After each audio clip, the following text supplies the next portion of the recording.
ஒருத்தர் ஓடி வந்தார். இன்னொருத்தரை பார்த்து, சார் உங்கள் சைக்கிளை ஒரு நாள் இரவல் கொடுங்களேன், பக்கத்து ஊருக்கு போயிட்டு வர வேண்டியிருக்கு அப்படின்னார். இவர் சைக்கிளை கொடுத்து பத்திரமா கொண்டுகிட்டு போங்கன்னார்.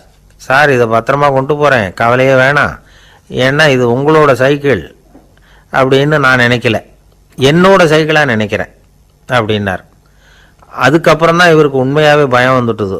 ஏன்னா அவர் சொன்னது மாதிரி அதை தன்னோட சைக்கிளாகவே நினச்சி தள்ளிட்டு போட்டால் என்ன பண்ணுறது? எது எதை நம்முடையதாக நினைக்கணுங்கிறதுக்கு ஒரு வரையறை இருக்குது. சில பேர் ஆஃபீஸையே வீடாக நினச்சி விடுறது உண்டு. அப்படிப்பட்டவங்க கூட வீட்டை ஆஃபீஸாக நினைக்கிறது இல்லை. ஏன்னா வீட்டில் இவர் ஆஃபீஸராக நடந்துக்க முடியறதில்லை. இதெல்லாம் ஒரு பக்கம் இருக்கட்டும், இப்போ விஷயத்துக்கு வருவோம். பொறியியல் மேதை டாக்டர் விஸ்வேஸ்வரய்யா இருந்தார் இல்லையா, பாரத ரத்னா விருதெல்லாம் கொடுத்தாங்களே. ஆஃபீஸ் வேலை வேற, சொந்த வேலை வேற அப்படிங்கிறதுக்கு ஒரு உதாரணமாக இருந்தவர் அவர். மைசூர் மகாராஜா கிட்ட திவானா இருந்தார். அவர் ஒரு நாள் அரசாங்க வேலை காரணமாக வெளியூர் போயிருந்தார். ஹாசன்கிற ஊருக்கு பக்கத்தில் ஒரு பயண மாளிகை, அங்கே தங்கிவிட்டார். ராத்திரி அங்கே தங்கி இருந்துட்டு விடிஞ்சதும் ஊருக்கு திரும்புறதாக திட்டம். ராத்திரி தூங்கிறதுக்கு ரொம்ப நேரம் ஆயிட்டுது. ரொம்ப நேரம் வரைக்கும் அரசாங்க சம்பந்தப்பட்ட வேலைகளையே பார்த்துக்கிட்டு இருக்கிறார்.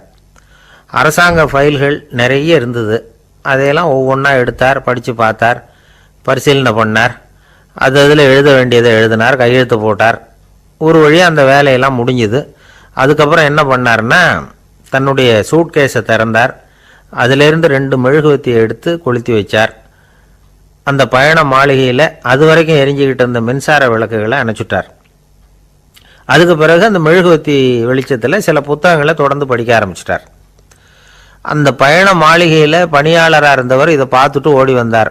மறுபடியும் மின் விளக்கு போடுறதுக்காக போனார். விஸ்வேஸ்வரய்யா அதை பார்த்துட்டு போட வேணாம்ட்டாராம். இது வரைக்கும் நான் அரசாங்க அலுவல்களை கவனிச்சுக்கிட்டு இருந்தேன், அதனால் மின் விளக்குகள் அப்போ எரிஞ்சதில் தப்பு இல்லை. இப்போ நான் புத்தகம் படிச்சுக்கிட்டு இருக்கேன், இது என்னுடைய சொந்த வேலை, இங்கே இருக்கிற மின் விளக்கு அதுக்காக ஏன் எரியணும் அப்படின்னு கேட்டாராம்.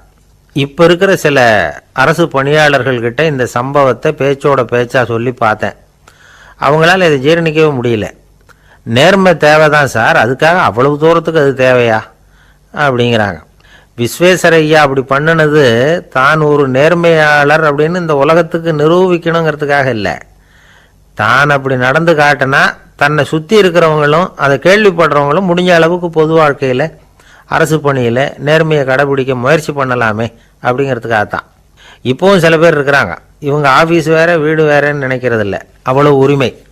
ஒருத்தர் அப்படி தான், அவருக்கு அவசரமாக 5000 ரூபா தேவைப்பட்டது. ஆஃபீஸு பணத்தை எடுத்துக்கிட்டார்.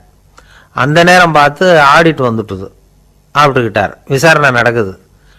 அவர் சொல்கிறார், சார் நான் நேரம் காலம் பார்க்காம ஆஃபீஸில் வேலை செய்வேன், ஏன்னா அதை என்னோட ஆஃபீஸாக நினைக்கிறேன். அவசரத்துக்கு அந்த பணத்தை எடுத்தேன், மறுபடியும் வச்சுடலாம்னு தான் இருந்தேன், அதுக்குள்ளே இப்படி ஆகிட்டுது. நீங்கள் என்ன நினச்சாலும் சரி, நான் ஆஃபீஸ் வேறு வீடு வேறு அப்படின்னு நினைக்கிறதில்ல, அது என்னோட சுபாவம் அப்படின்னார். விசாரணை பண்ணவர் தீர்ப்பு வழங்கினார். உங்கள் சுபாவத்துக்கு மதிப்பு கொடுத்து நானும் தீர்ப்பு வழங்குறேன். நீங்கள் கொஞ்ச நாள் ஜெயிலில் இருந்துட்டு வாங்க, அது உங்களுக்கு கஷ்டமாக இருக்காதுன்னு நினைக்கிறேன்.